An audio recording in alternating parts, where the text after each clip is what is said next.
वेड प्रेमाचे भाग 19. राजेंद्रांच्या तोंडून आकाश तिवारी आणि अभय तिवारी यांची नावे ऐकताच नील आणि यशवंत यांनी एकमेकांकडे पाहिले.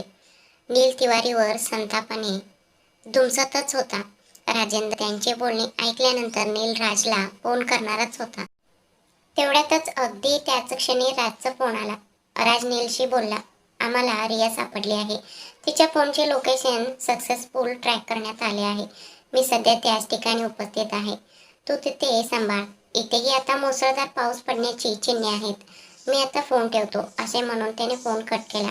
अगदी त्याच वेळी आकाशात कडकडाटासह मेघगर्जना झाली. त्या मेघगर्जनेचा आवाज ऐकून रिया भीतीने गंगरून जमिनीवर धाडकन उठली आणि खोलीच्या एका कोपऱ्यात भीतीने बसली.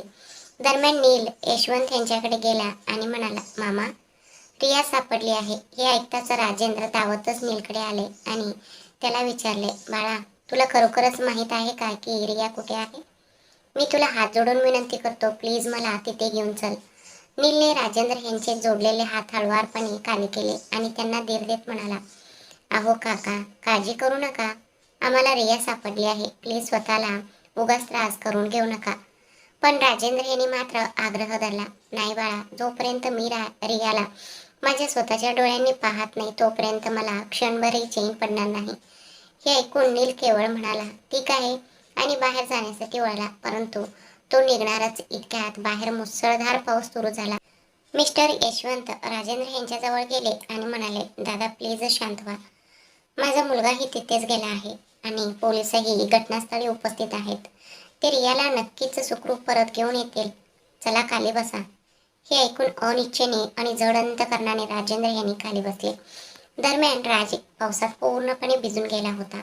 त्याने आपल्या गाडीतून बंदूक बाहेर काढली आणि तो घराच्या दिशेने पुढे सरकला. इमारतीचा बाहेर बंदूक घेऊन 4 माणसे पहारा देत उभी होती. समोरच्या बाजूने जाण्याऐवजी राजने भिंत चढून आत प्रवेश केला. परंतु तो जसा पुढे सरकत होता अचानक एक फुलांचा कुंडा खाली पडला. तो आवाज ऐकून पहारेकऱ्यांपैकी एकाने विचारले, तिथे कोण आहे? आणि तिने आजूबाजूला पाहिले, पण तिला कोणीही दिसले नाही. जेव्हा पुन्हा तोच आवाज आला तेव्हा त्या पहारेकऱ्याने आपली बंदूक घट्ट पकडली आणि तो आवाजाच्या दिशेने पुढे सरकला. तिथे कोणीही दिसत नसल्याने तो परत जाण्यासाठी वळला आणि अगदी त्याच क्षणी राज बाहेर आला आणि त्याने आपल्या बंदुकीचा बुडाने त्या पहारेकऱ्याचं डोक्याचा मागील बाजू जोरात प्रहार केला. तो माणूस बेशुद्ध होऊन जमिनीवर कोसळला. मग राज दुसऱ्या बाजूला गेला. तिथेही जेव्हा काही आवाज आला तेव्हा आणखी एक माणूस त्या दिशेने निघाला. राजने त्यालाही तिथेच गाड केले. ते दोन्हीही माणसे परतली नाहीत हे पाहून उरलेल्या दोघांना संशय येऊ लागला. परिणामी ते दोघेही त्याच दिशेने निघाले.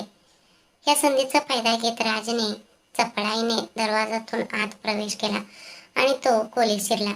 दरम्यान खोलीचं आत आकाशने दरवाजा उघडला आणि तो रियाच्या दिशेने सरकला.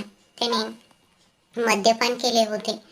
त्याची डगमगणारी चाल पाहून रिया भीतीने रडू लागली. नको, माझ्याजवळ येऊ नकोस प्लीज. हे ऐकून आकाश हसू लागला. तुला अजूनही वाटतंय ना की तो टाकूर येईल आणि तुला वाचवेल? तू खरोखरच त्या कल्पनेवर विश्वास ठेवलास? कोणीही येणार नाहीये.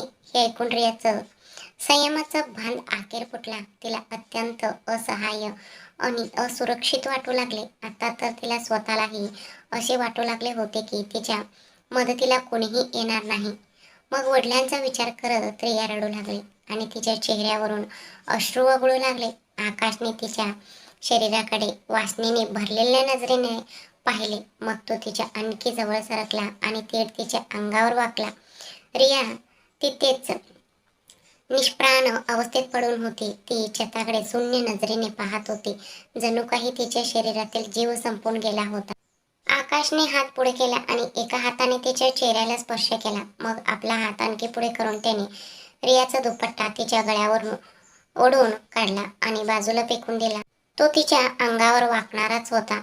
तेवढ्यात धाड करून दरवाजा उघडला गेला. तो आवाज ऐकून आकाश रियाच्या अंगावर उठला आणि गुरगुरत म्हणाला, कोण आहे रे तो मूर्ख? तो दुसरे काही बोलणारच होता. तेवढ्यात राजने त्याला रियाच्या इतक्या जवळ पाहिले आणि त्याचा त्याला संतापाचा बांध फुटला. त्याचे डोळे क्रोधाने लालबुंद झाले होते. त्याने पुढे झेप घेतली, आकाशचा गळा पकडला आणि त्याला जमिनीवर आपटले. त्यानंतर त्याने आपल्या मुठीने आकाशच्या चेहऱ्यावर निर्दयीपणे प्रहार करण्यास सुरुवात केली. माझ्या रियाला हात लावण्याची तुझी हिंमत कशी झाली? तो गरजला. त्याने आकाशचे केस पकडले आणि त्याला ओढत उभे केले. आकाशच्या अंगात उभे राहण्याचीही ताकद उरली नव्हती. त्याच्या नाकातून आणि तोंडातून रक्ताच्या धारा वाहत होत्या. मग डोळे विस्फारून आकाशने राजकडे पाहिले आणि अडखळत म्हणाला, तू तू तू इथे? तुझी हिंमत कशी झाली? तू माझ्यावर हात उचलशील आणि तेही अशा एका मुलीसाठी जी जी कोणासोबतही रात्र घालवते? आकाशचे शब्द त्याच्या जिभेवरच थांबले, कारण राजने त्याचे डोके जोरात भिंतीवर आपटले. आकाशच्या डोक्यातून रक्ताची धार वाहू लागली आणि तो जमिनीवर जोरात कोसळला. राज त्याला लातांनी टोचे मारतच राहिला. मग त्याच्या पाठीवर एक जोरदार लात मारून तो गुरगुरला, तू आता कुणावर हात उचलण्याचा प्रयत्न केलास याची तुला जाणीव तरी आहे का? मग त्याने आकाशला जमिनीवरून उचलले. त्याच्या हात पाठीमागे फिरवला आणि तिथेच दाबून धरला. आकाशच्या किंकाळ्या तीव्र होत होते आणि तेवढ्यात हृदय थांबवणाऱ्या आवाज संपूर्ण घरात घुमत होत्या. एक गंभीर आणि दमदार आवाज आकाशच्या कानावर पडला. तो राज बोलत होता, तू माझ्या बायकोला हात लावलास? ते शब्द उच्चारून राजने आकाशला पुन्हा जमिनीवर फेकले आणि त्याच्यावर लात मारायला सुरुवात केला. मी तुला सोडणार नाही. राजच्या तोंडून बायको हा शब्द ऐकून प्रचंड भीतीने आकाशचे डोळे जवळजवळ बाहेरच आले. मग राज त्याच्या छातीवर बसला.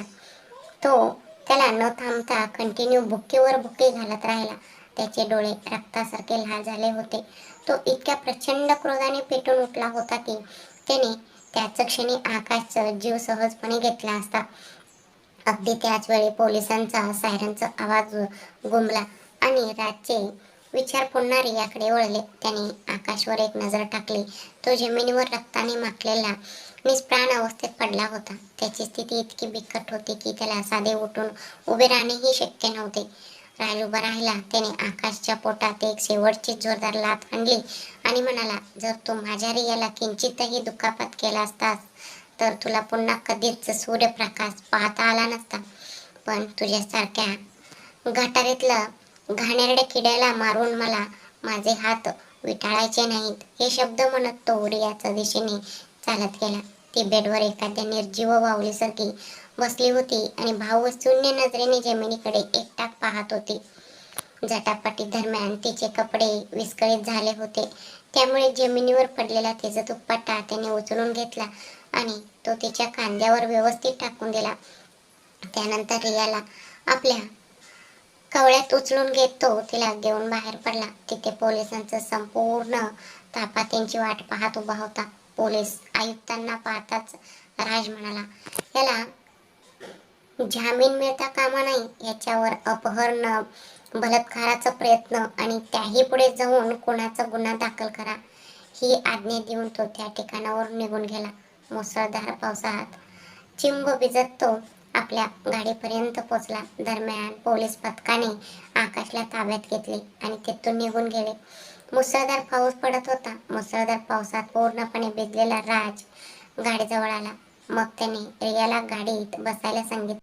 हे ऐकून रियाने राजला दूर ढकलले आणि म्हणाले, मागे राहा, माझ्यापासून दूर राहा. तू इथे कशाला आला आहेस? मी तुला विनंती करते, प्लीज मला एकटीला सोड. मला तुझ्याशी बोलायचं नाही. हे ऐकून राजच्या काळजात जणू काही तडा गेला. तो रियाचा जवळ गेला. तिच्या चेहऱ्यावरून आणि कानाच्या मागून ओले केस हळुवारपणे बाजूला सारले आणि म्हणाला, गाडीत बस. या पावसात बाहेर राहिलीस तर आजारी पडशील. हे ऐकून रियाला आणखीच राग आला. ती राजवर ओरडली, तुला काय करायचंय? मी जगले किंवा मेले, तू ह्याचा विचार करू नको. फक्त इथून निघून जा. रियाचे बोलणे ऐकून राजलाही राग आला. त्याने रियाकडे अतिशय रागाने एकटाक पाहिले. मग रिया म्हणाली, तू मला इतके दिवस एकटीला सोडून गेलास आणि आता का आलास? जेव्हा मला खरोखर तुझी गरज होती तेव्हा तू नव्हतास म्हणून मी मेले नाही ना. मी कसंही करून निभावून नेलं. आताही व्यवस्थित सांभाळू शकतो. तू जा, मला एकटीला सोड. माझं मी बघून घेते. हे ऐकून राजने आपले डोळे मिटले आणि त्याने आपला ओठ जोराने चावला. मग मागे वळून त्याने रियाचा मनगट्ट पकडला. रियाची पावले जागीच थबकली. मागे न वळताच तिने आपला हात सोडून घेण्याचा प्रयत्न सुरू केला. चेहऱ्यावर एक कुटील हास्य उमटवत राज म्हणाला, तुला काय वाटतंय? तू कुठेही जा बायको, आपल्या दोघांचे मार्ग एकच आहेत. तू कुठेही गेलीस तरीही मी तुझ्या समोरच उभा असलेला दिसेन. हे ऐकून रिया मागे वळली आणि तिने राजकडे डोळे मोठे करून पाहिले. पाऊस इतका मुसळधार पडत होता की रियाला आपले डोळे उघडणे ठेवणेही कठीण जात होते.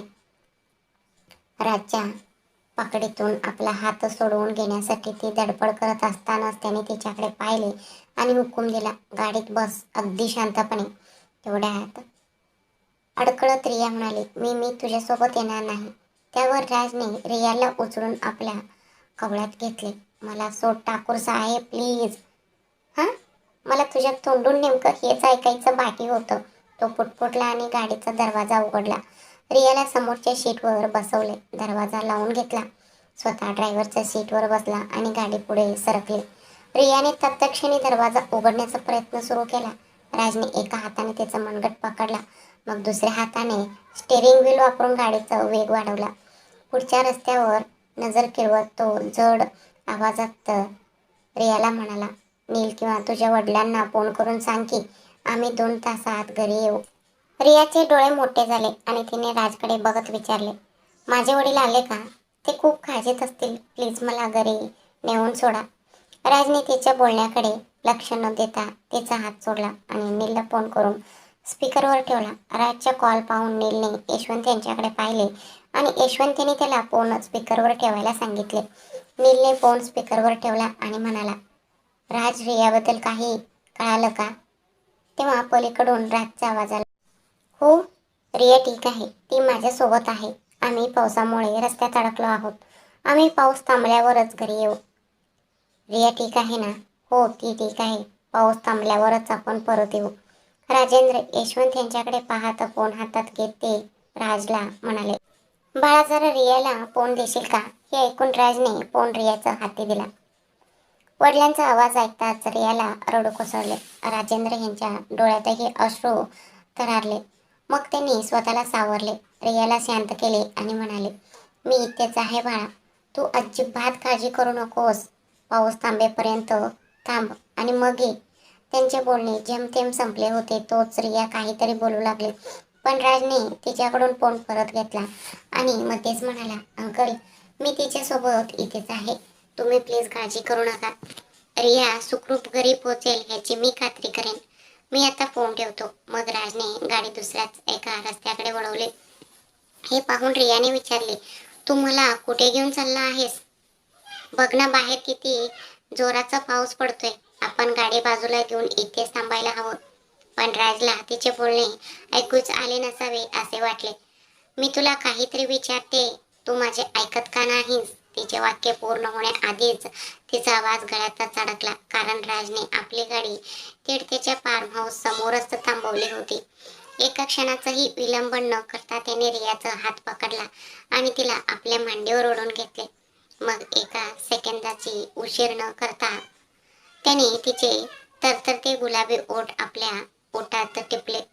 रियाने आपला श्वास रोखून धरला, जो आता वेगाने धाप्यांच्या रूपात बाहेर पडत होता.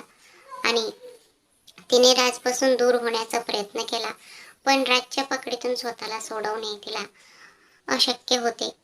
जेव्हा रियाचा श्वास जड झाला तेव्हा राज मागे सरकला. मग त्याने आपले डोके तिच्या डोक्यावर ठेवले आणि खोल श्वास घेऊ लागला. रियाचा श्वासही खूप वेगाने वाढला होता, ज्यामुळे राजला नशा चढत होती. मग राजने रियाकडे पाहिले, जी डोळे मिटून राजचा शर्ट पकडून होती. हे पाहून राज हसला आणि रियाला म्हणाला, आता तुझ्या ज्या काही तक्रारी आहेत त्या आत जाऊन सांग मला बायको. तो रियाला मांडीवरून उचलून घेऊन फार्म हाऊसमध्ये गेला. रियाला आधीच दाप लागली होती. राजने तिला सोफ्यावर बसवले आणि रिया पटकन उभी राहिली. तिला पाहून राजचे डोके राजने डोके हलवले. दोघंही पूर्णपणे भिजले होते. मग तो गेला आणि त्याने रूम हीटर चालू केला. तर रियाने आजूबाजूला पाहिले आणि मग म्हणाले, हे कुणाचे घर आहे? तुम्ही मला इथे का आणले? हे ऐकून राज तिच्या जवळ आला आणि तिचे कंबर पकडून तिला थेट भिंतीवर ढकलले. मग त्याची एक मोहक आणि मादक सुरात तो म्हणाला, हेच आता तुझे घर आहे बायको. या क्षणापासून तू इथेच राहशील, तुझ्या नवऱ्याजवळ. मग एक दीर्घ श्वास घेत तो पुढे म्हणाला, घाबरण्याचे काहीच कारण नाही. आता फक्त शांतपणे आत जा आणि तुझे कपडे बदलून घे. तू पूर्णपणे भिजलेली आहेस, नाही का? तिला तिथे उभी असताना न्याहाळताना त्याची नजर अधिकच तीव्र झाली. त्याच्या मनात आता अनैतिक विचार डोकावू लागले होते. त्याने हात पुढे केला आणि तिच्या कंबरभोवतीच्या आपला विळखा घट्ट केला. अचानक घडलेल्या ह्या प्रकाराने दचकून रिया घाबरून त्याच्यापासून दूर सरकले आणि मग तिने विचारले, मी तुझ्या आज्ञेचे पालन का करू? ठीक आहे तर, जर तुला जायचं नसेल तर नको जाऊ, असं म्हणत तिने आपल्या नजरेने रियाला डोक्यापासून पायापर्यंत न्याहाळले. ती अजूनही पूर्णपणे भिजलेलीच होती. तिचे कपडे शरीराला घट्ट चिकटून बसले होते. हे दृश्य पाहताच राजच्या नसांमधून एखाद्या विजेचं प्रवाहासारखी एक तीव्र लाट उसळली. तो पुन्हा बोलला, तुला अशा अवस्थेत पाहून माझा स्वतःवरील ताबा सुटत चालला आहे बायको. जर मी काही अतिरेक केला तर नंतर मला दोष देऊ नकोस की मी तुला सावध केले नव्हते, कारण आता तुझ्यावर माझा पूर्ण अधिकार आहे. असे म्हणत तो तिच्या दिशेने पुढे सरकू लागला. त्याचे हे शब्द ऐकून रियाजचे डोळे विस्फारले आणि ती राजकडे एकटाक पाहत राहिली. त्याला आपल्या अगदी जवळ येताना पाहून तिने घाबरून गरभर नजर फिरवली. मग ती मागे वळली आणि धावतच चेंजिंग रूम मध्ये निघून गेले. तिला इतक्या वेगाने धावताना पाहून राजच्या चेहऱ्यावर हास्य उमटले. त्यानंतर त्याने आपले कपडे हाती घेतले आणि तिथेच कपडे बदलू लागला. त्याने आपला शर्ट काढला आणि तो सिक्युरिटी जवळचा हँगरवर टांगला. तो आपलं दुसरं शर्ट अंगात घालणारच होता. तेवढ्यात विजेचं एक प्रचंड कडकडाट झाला. तो इतका जबरदस्त होता की जणू काही पृथ्वीच बुडाली. अगदी त्याच क्षणी रियाचं तोंडातून एक तीक्ष्ण किंकाळी बाहेर पडली. तिची ती किंकाळी ऐकताच राज थेट चेंजिंग रूमकडे वेगाने धावला. तो तिथे पोहोचला, पण तिथे त्याला जे दृश्य दिसले ते पाहून तो पूर्णपणे अवाक झाला. रियाने राजच्याच एक पांढरा शर्ट परिधान केला होता. असा शर्ट जो तिच्या गुडघ्यांचा अगदी वरपर्यंत पोचत होता. शर्टची बटणे कशी तरीच लावली गेली होती आणि त्यात बर म्हणून तिचे ओले केस खाली लोंबत होते, ज्यामुळे शर्टचा अर्धा भाग ओला झाला होता. ढगांचा कडकडाटाने घाबरलेली रिया एका कोपऱ्यातून घाबरून उभी होती आणि तिने आपले दोन्ही हात कानांवर घट्ट दाबून धरले होते. रियाला अशा अवस्थेत पाहून राजचा कंठ पूर्णपणे कोरडा पडला. कसाबसा तुंकी गळत तो तिच्या दिशेने पुढे सरकू लागला. राजला आपल्या जवळ येताना पाहून रियाने पटकन आपल्या दोन्ही हातांनी स्वतःला झाकण्याचा प्रयत्न केला. राज तिच्या जवळ पोचला आणि आपल्या नसेल्या नजरेने त्याने हळूहळू तिला वरपासून खालपर्यंत अगदी डोक्यापासून पायापर्यंत निरखून पाहिले. त्याची नजर तिच्या मानेवर काही क्षण रेंगाळली आणि मग खाली सरकत तिच्या तरतरणाऱ्या गुलाब्यासारख्या नाजूक ओठांवर स्थिरावली. त्यानंतर तिचे कमरेशी धरून त्याने तिला आपल्या शरीराशी अगदी घट्ट ओढून घेतले. रिया राजला अशी काही बिलगली जणू काही दोरा तुटलेला एखाद्या पतंगच. तिचे हात त्याच्या उघड्या छातीला घट्ट विळखा घालून होते. त्या दोघांचीही हृदय वेगाने धडधडत होती. राजच्या जड श्वासांची उष्णता जेव्हा रियाला आपल्या अंगावर जाणवली तेव्हा ती अस्वस्थ होऊन वळवळू लागली आणि त्याच्यापासून दूर होण्याचा प्रयत्न करू लागली. कारण तिचा चेहरा आणि त्याच्यासोबतच तिच्या शरीराचा संपूर्ण वरचा भाग थेट त्याच्या उघड्या छातीशीच भिडलेला होता.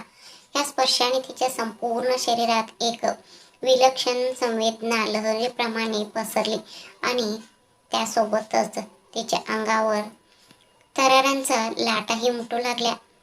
तिच्या चेहरा वर उचलत त्याने आपल्या ओठांनी तिच्या थरथरणाऱ्या गुलाबी ओठांना वेढले आणि अत्यंत उत्कटतेने तिचे चुंबन घेतले. रियाचे डोळे आपोआप मिटले गेले. तिचे हात राजच्या उघड्या छातीवरून फिरू लागले. या स्पर्शाने राजला नसेल्याहूनही अधिक खोल अशा धुंदीत नेऊन सोडले. अगदी पुढच्याच क्षणी एका अचानक हालचालीसह त्याने रियाला उचलून घेतले, कपाटाशी भिडवले आणि तिच्या ओठांना मोकळे करत तिच्या मानेवर चुंबनांचा वर्षाव करण्यास सुरुवात केली. त्यांची जवळीक हळूहळू अधिकच गडद होत गेली. राज अत्यंत तीव्रतेने रियाचे चुंबन घेतच राहिला. इतके दिवस ज्या अंतराने त्यांना एकमेकांपासून दूर ठेवले होते, ते अंतर आता त्यांच्या या जवळीकीत विरघळून गेले आणि त्या दोघांनाही एक गहन शांतता व सुखाची अनुभूती देऊन गेले. राजची बोटे तिच्या कमरेपासून वर सरकत गेली आणि हळूहळू तिचे संपूर्ण शरीर कुरवाळू लागले. या स्पर्शाने रियाचा अधिकच वेगवान झालेला श्वास आणखीच गतिमान झाला. तिचा चेहरा लाजेने आणि उत्कटतेने लालबुंद झाला. तिने सहजपूर्तीने स्वतःला राजच्या छातीशी घट्ट बिलगून घेतले आणि आपल्या प्रेमाच्या तीव्र आवेगात तिची नखे आधी त्याच्या पाठीत आणि मग त्याच्या छातीत रुतली. या संवेदांनी राजला आणखीनच वेडेपिशे करून सोडले. रियाला कमरेपैशी किंचित वर उचलत त्याने तिला त्यांच्या समोर असलेल्या टेबलावर बसवले. त्यानंतर तिला पुन्हा एकदा आपल्या जवळ वळत त्याने आणखीही अधिक गहन उत्कटतेने तिचे चुंबन घेण्यास सुरुवात केली. बाहेर पावसाचा जोर वाढत होता, तर आतमध्ये ते दोन प्रेमपक्षी त्यांच्या स्वतःच्याच प्रेमाच्या वर्षावात पूर्णपणे हरवून गेले होते. दरम्यान रियाशी बोलल्यानंतर राजेंद्र यांना काहीस दिलासा मिळाला. मिस्टर यशवंत त्यांना आश्वासन दिले होते की राज रियाला सुखरूप परत घेऊन येईल. आता रात्रीचे 10 वाजून गेले असल्यामुळे यशवंत यांनी नील आणि त्याला तुम्ही आता घरी निघायला हवे असे सुचवले.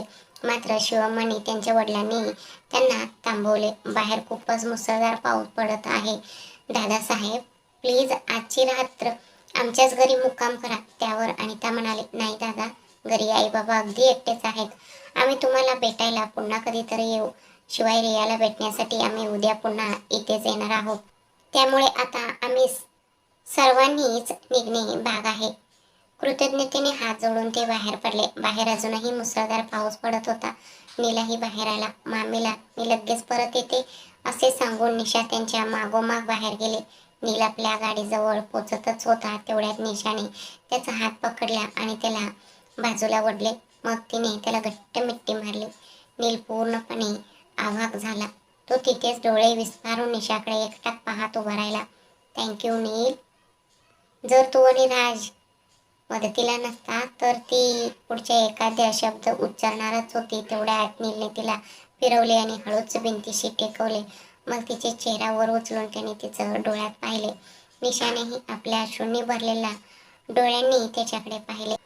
पुढे झुकून नीलने निशाचा ओठांना आपल्या ओठांनी स्पर्श केला. आज निशाने कोणताही विरोध केला नाही. जेव्हा निशाला श्वास घेणे कठीण होऊ लागले तेव्हा नीलने तिला मोकळे केले आणि तिच्या कपाळावर हळूच चुंबन घेतले. मग आपले कपाळ तिच्या कपाळाला टेकून तो कुजबुजला. जेव्हा कधी तू संकटात असशील तेव्हा सर्वात आधी मीच तुझ्या अगदी समोर उभा असेन. तुला कल्पनाही नाही की तू माझ्यासाठी किती महत्त्वाची आहेस. माझं तुझ्यावर खूप प्रेम आहे निशा. आता तू जायला हवं. पाऊस कमी होत आहे. हे ऐकून निशाचं ओठांवर एक मोहक हास्य उमटले. नीलपासून दूर होत ती पुढे म्हणाली, नाहीतर वहिनी मला इथे शोधतील हो ना. तसंही आता पाऊस थोडं कमी व्हायला लागला आहे.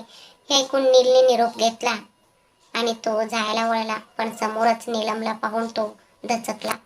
निशाला जणू काही तिच्या जीवच निघून गेला होता. ती घाबरू लागली कारण नीलम तिच्याकडे एकटाक बघत होती. ती अडकळत म्हणाली, ते वहिनी मी फक्त. ती पुढे काही बोलण्याआधीच नील म्हणाला, नीलम, खरं तर माझं आणि निशाचं एकमेकांवर प्रेम आहे. हे ऐकून नीलम निशाजवळ गेली. मग तिला जवळ ओढून घट्ट मिठी मारली. हे पाहून त्या दोघांकडे एकटाक बघत असलेल्या नीलकडे बघताना निशाचे डोळे आश्चर्याने विस्फारले. मग नीलकडे बघून नीलम म्हणाले, मला माहीत आहे नील दादा, कारण त्या दिवशी मी सुद्धा निशाच्या मागे हॉटेलपर्यंत गेले होते. पण ही मुलगी, ती मला तिची वहिनी मानते. जर ती मला खरंच मैत्रीण मानत असती तर तिने सगळं काही मला सांगितलं असतं. नाही वहिनी, तसं काही नाहीये. हा असू दे. तुला एक गंमत सांगू. आता अजिबात घाबरू नकोस, कारण माझंही शिवमशी लव्ह मॅरेजच झालं होतं आणि हे सगळं केवळ नील दादामुळेच शक्य झालं. त्यांच्यामुळेच आम्ही दोघे एकत्र येऊ शकलो. हे ऐकून निशा पुन्हा एकदा अवाक झाली. तिने विचारले, पण वहिनी, तुमच्या लग्नात तर नील किंवा राज ह्या दोघांपैकी कोणीच कुठेही दिसलं नव्हतं. अगं, त्याचं कारण असं की आमच्या लग्नाच्या अवघ्या 2 आठवड्यांपूर्वीच ते दोघे लंडनला निघून गेले होते. हे ऐकून नील मध्येच बोलला, बर, मी आता निघतो मंडळी. मुलींच्या या गप्पा तर कधीच संपणार नाहीत. हे ऐकताच निशा नीलकडे एकटाक पाहू लागले. त्यामुळे भावरलेल्या नीलने घाईघाईने निरोप घेतला आणि तो तिथून निघून गेला. तो निघून गेल्यावर निशा आणि नीलम वहिनीही आत गेल्या. दुसरीकडे या दरम्यान आत राज सोफ्यावर बसला होता आणि रिया त्याच्या मांडीवर विसावली होती. रिया डोळे मिटून तिथे बसली होती आणि तिने आपले डोके राजच्या खांद्यावर टेकवले होते. राजने एका हाताने तिचे कमरेभोवती विळखा घातला होता, तर दुसऱ्या हाताने तो खेळकरपणे तिच्या बोटांमध्ये आपली बोटे गुंफून होता. त्याने मनातल्या मनात विचार केला, ह्या क्षणी तू किती निरागस दिसत आहेस जान. तुला अजून खूप काही शिकायचं आहे. तुझ्या इच्छेविरुद्ध मी आपल्या नात्याला पुढे नेऊ शकत नाही. म्हणूनच मी स्वतःला आवरलं आणि पुढे जाण्यापासून थांबलो. असं म्हणत त्याने तिच्या कपाळावर चुंबन घेतलं. रियाने आपलं डोकं वर उचललं आणि त्याच्याकडे पाहिलं. राजने आपल्या मोहक डोळ्याने तिच्याकडे पाहत म्हणाला, आता तुझ्या सर्व तक्रारीचं निरसन झालं आहे, तर मग आपण घरी जाऊया का? तुझे वडील नक्कीच आपली वाट पाहत असतील. हे ऐकून रिया भावरली आणि राजपासून दूर सरकण्याचा प्रयत्न करू लागले. पण राजने तिला थांबवलं आणि म्हणाला, आता तुला माझ्यापासून दूर जाण्याची परवानगी नाही बायको. त्याने तिला पुन्हा आपल्या मिठीत ओढलं आणि पुढच्या एकही शब्द न बोलता आपले ओठ तिच्या ओठांवर टेकवले. काही वेळाने पाऊस थांबला. रियाने आपला ड्रेस घेतला आणि ती चेंजिंग रूममध्ये गेली. राजने तिचे कपडे आधीच सेकोटीजवळ ठेवले होते, त्यामुळे ते बऱ्यापैकी सुकले होते. तिने पुन्हा तिचे स्वतःचे कपडे घातले. जरी रात्रीची वेळ बरीच झाली असती, तरी कुटुंबातील सदस्यांनी तिला रातचे कपडे घातलेल्या अवस्थेत पाहिलं असतं तर परिस्थिती नक्कीच अवघडल्यासारखी झाली असती. त्यानंतर थोड्याच वेळात रिया आणि राज घराच्या दिशेने निघाले. आता रात्रीचे 1 वाजले होते. दरम्यान इकडे घरी निशाने तिचे काका राजेंद्र यांची समजूत घालण्यात यश मिळवलं होतं आणि त्यांना गेस्ट रूम मध्ये झोपवलं होतं. थोड्याच वेळानंतर गाडीचा आवाज ऐकून निशा आणि नीलम वहिनी बाहेर आल्या. रियाला सुखरूप पाहून निशा धावत तिच्याकडे गेली आणि तिने रियाला मिठी मारली. तू ठीक आहेस ना? तुला ताप आला होता नाही का? रियाचं कपाळावर हात ठेवत तिने विचारले. मग रियाने उत्तर दिले, मी अगदी ठीक आहे, तू काळजी करू नकोस. मग राजकडे पाहत ती पुढे म्हणाली, ठाकूर साहेबांनी मला औषध दिले. आता मला खूपच बरे वाटत आहे. निशा राजसमोर आली आणि म्हणाली, थँक्यू सो मच राज, रियाला सुखरूप परत आणल्याबद्दल. हे ऐकून त्याने उत्तर दिले, थँक्यू म्हणायची काहीच गरज नाही, हे तर केवळ माझे कर्तव्य होते. हे पाहून नीलमने रियाकडे आणि निशाकडे पाहिले, ज्यामुळे त्या दोघीही थोड्या गोंधळून गेल्या. नीलमची नजर आपल्यावर असल्याचे लक्षात येताच राज म्हणाला, तुम्ही दोघी आज जा. आज जा, मी उद्या सकाळी तुम्हाला भेटायला येईन असे म्हणत आणि रियाला काळजी घे असे सांगताना तिच्या गालाला हळूच स्पर्श करत त्याने आपली गाडी सुरू केली आणि तो आपल्या घराच्या दिशेने निघून गेला. दुसऱ्या दिवशी सकाळी राजेंद्र जागे झाले आणि उठून थेट रियाकडे गेले. रियाही तोपर्यंत जागी झाली होती.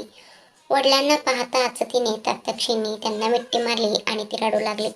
तिला रडताना पाहून राजेंद्र म्हणाले, शांत हो बाळा, काळजी करू नकोस, मी तुला काही होऊ देणार नाही. मग हुंदके देत रिया म्हणाले, तो माणूस खूपच नीच आहे बाबा. भात झालं बाळा, आता आणखी अश्रू नकोत. मग आपले अश्रू पुसत आणि वडिलांकडे पाहत रिया म्हणाली, बाबा, मला त्याच्याशी लग्न करायचं नाहीये, प्लीज. हे ऐकून राजेंद्र यांच्या डोळ्यात पुन्हा एकदा अश्रू उतरले. रियाकडे पाहत ते म्हणाले, नाही बाळा, यावेळी एक पिता हतबल होता, पण आता नाही. आता अगदी त्याने माझा जीव घेतला तरीही मी माझ्या या नाजूक लेकीला त्या घरात परत कधीच पाठवणार नाही असे म्हणत तिने रियाला घट्ट मिठीत घेतले. रियानेही आपल्या वडिलांच्या छातीला बिलगून हुंदके देत रडत होती. थोड्या वेळाने निशाने राजेंद्रने रियाला हाक मारली आणि त्यांना खाली येण्यास सांगितले. ठीक आहे राजेंद्र यांनी उत्तर दिले. रियाचं डोक्यावरून प्रेमाने हात फिरवत ते बाहेर पडले. निशा रियाजवळ आली आणि म्हणाली, चल आता पटकन तयार हो आणि मग खाली ये, तुझे सासरचे घरचे आले आहेत.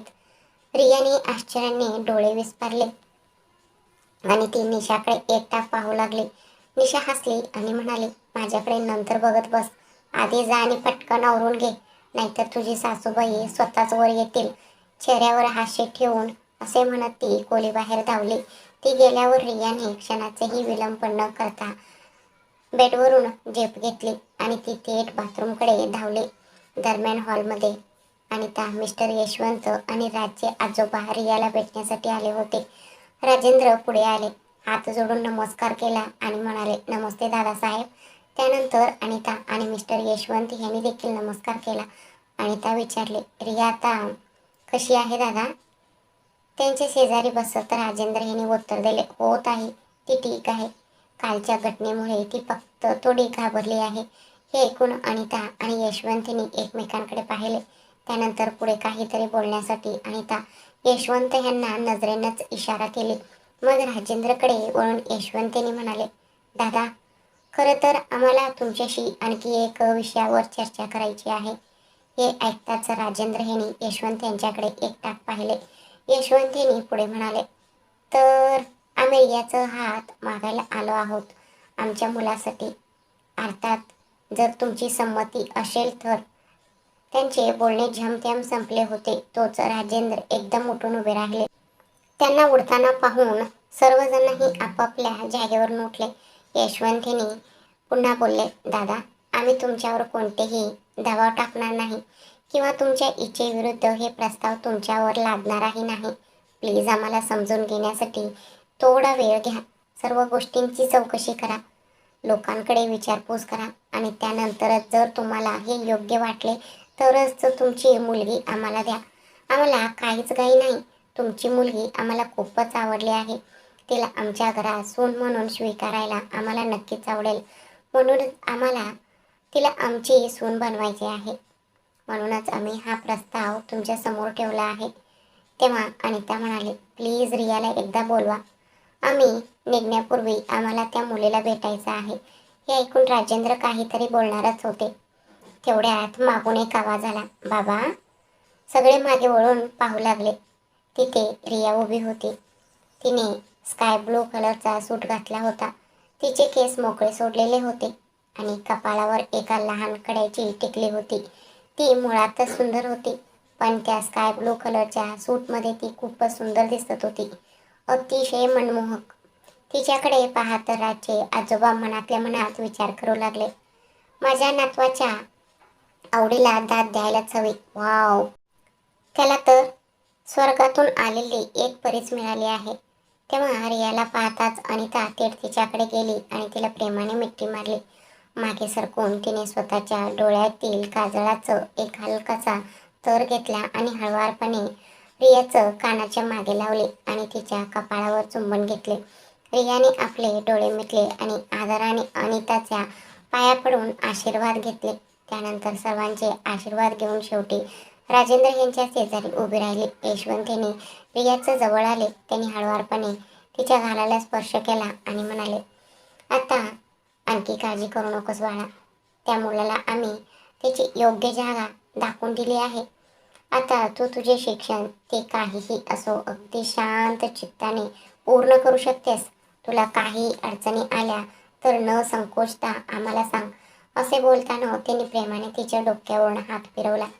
रियाने आपली नजर खाली झुकवली आणि संमतीदर्शक मान हलवली. त्यावर यशवंत यांनी स्मित हास्य केले. त्यानंतर राजेंद्र यांना हात जोडून नमस्कार करत ते म्हणाले, आता आम्हाला जाण्याची परवानगी द्या. आम्ही केवळ रियाला भेटायला आलो होतो आणि तुमच्याशी एका महत्त्वाच्या विषयावर चर्चा करायची होती. ती आता झाली आहे. आज ऑफिसमध्ये एक मीटिंग आहे, त्यामुळे आता आम्ही निघतो. त्यानंतर अनिता राजेंद्र यांच्या जवळ आले आणि हात जोडून म्हणाले, दादा, आम्ही जो प्रस्ताव मांडला आहे तो जर तुम्हाला मान्य असेल तर प्लीज आपण सर्वजण आज संध्याकाळी आमच्या घरी या. आम्हाला त्याचा खूप आनंद होईल.